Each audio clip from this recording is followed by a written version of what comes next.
Bonjour à toutes et à tous, bienvenue à la leçon 3 de l'unité 5 de Odyssée B2, où nous allons nous attaquer à la page 68 et 69 pour étudier le point grammatical des accords. Alors, on regardera l'accord exceptionnel, c'est-à-dire celui du participe passé avec l'auxiliaire avoir. Ensuite, nous allons nous intéresser au vocabulaire spécifique d'un procès et nous terminerons avec une interaction sur une conversation entre un juge et un accusé afin d'introduire une conclusion dans une phrase. Alors, conclusion dans une phrase, c'est-à-dire finaliser l'échange d'informations dans la phrase. Donc, je vous invite à aller à la page suivante, 68-69 du livre, que voici, et nous allons commencer. Donc, on commence par l'accord exceptionnel du participe passé. Donc, cela concerne uniquement les participes passés utilisant le verbe auxiliaire avoir. Alors, il y a une condition à cela qui sera très simple. Vous devez mettre votre complément d'objet avant le verbe auxiliaire. Ainsi, vous pourrez accorder le participe passé au féminin ou au pluriel.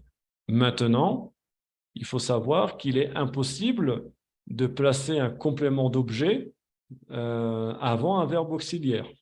Alors, normalement, vu ce que j'ai expliqué, ça doit vous paraître pas normal. Eh bien, c'est simplement que pour avoir cette capacité à déplacer un complément, il faut transformer le complément en pronom. Le fait de le transformer en pronom, vous allez pouvoir déplacer le pronom et ainsi, de manière indirecte, si vous préférez, vous allez déplacer votre complément.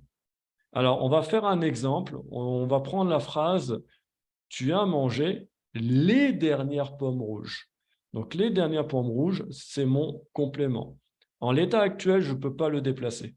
Par contre, si les dernières pommes rouges, je les transforme en pronom, c'est-à-dire je donnerai à ce complément sa forme pronominale, qui sera les, là, je pourrais déplacer le les facilement et le mettre avant le verbe auxiliaire avoir. Ce qui va vous donner ceci. Donc, je peux répondre à cette question de la manière suivante. Oui, je les ai mangés. Donc là, effectivement, le pronom sous sa forme, enfin, le complément sous sa forme pronominale est bien avant le verbe avoir. Et par conséquence, comme les pommes, c'est du féminin pluriel, vous verrez que le participe passé se termine par ES. Alors, surtout, n'oubliez pas, les pronoms compléments se placent toujours avant le verbe conjuguer. Je précise bien le verbe conjuguer. Un participe passé, c'est une forme verbale, ce n'est pas une conjugaison. Attention à ne pas confondre. Ensuite, nous allons nous attaquer au vocabulaire. On va commencer par le terme voisinage, qui est typique des voisins. C'est un terme de justice pour parler des voisins. Ensuite, vous avez la cour qui se réfère aux juges. Vous savez que quand vous êtes au tribunal, vous avez 3 juges qui vont émettre leur analyse afin de trouver une sentence. Ensuite, vous avez plaignant. C'est un terme juridique spécial qui sert à désigner la personne à l'origine de la plainte, à l'origine de l'appel à droit. Ensuite, vous avez le terme décision du tribunal, qui est tout simplement ce qu'on appelle le jugement. Vous avez le nom cour d'appel, qui est un organe juridique français qui est supérieur au tribunal et qui a pour objectif de analyser le jugement du tribunal pour savoir, pour déterminer s'il est juste ou pas vis-à-vis de la loi. Ensuite, vous avez l'audience, c'est simplement la session où l'affaire est analysée puis jugée. Vous avez le prévenu, c'est la personne accusée d'avoir enfreint la loi. Vous avez l'avocat de la défense, c'est l'avocat de l'accusé, tout simplement. Donc maintenant, nous allons regarder comment on peut conclure dans une phrase quand on a des échanges assez courts et brefs, comme dans une conversation entre un juge et un accusé. Bonjour, monsieur. Vous savez pourquoi vous êtes là? Bonjour, monsieur le juge, pour un excès de vitesse. Vous avez fait preuve d'inconscience. En avez-vous conscience? Eh bien, non, car pour moi, la conscience est de perdre mon emploi. Comment? Je suis obligé de respecter des horaires de livraison qui défient le raisonnable. Enfin, si je ne les respecte pas, mon salaire est diminué, voire je peux être licencié. Nous allons remettre cette affaire dans 3 jours, afin que votre employeur réponde de son application indirecte.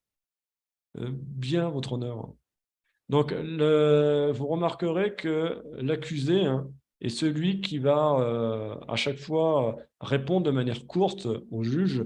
Et pour cela, il va toujours utiliser des termes comme pour, qui manifestent un objectif, et bien, qui manifeste une logique, enfin, pour annoncer une conclusion, le verbe voir pour annoncer une nouvelle information. Donc à chaque fois, c'est toujours des connecteurs qui vous permettent, ou des verbes, hein, qui vous permettent d'annoncer, on va dire, une information de manière brève, de manière courte, afin d'en rester là, de conclure. Et une autre chose, hein, qui vous est recommandée aussi, c'est que quand vous allez cette démarche de conclure, de répondre vite, essayez de toujours vous appuyer sur les arguments précédents. Donc, ça sera tout pour aujourd'hui. Je vous invite à pratiquer, à pratiquer sur le cahier d'activité afin d'assimiler ce qu'on a vu aujourd'hui. Surtout, n'oubliez pas de regarder votre PACE pour vérifier les exercices à faire. Je vous souhaite une bonne journée et vous dis au revoir.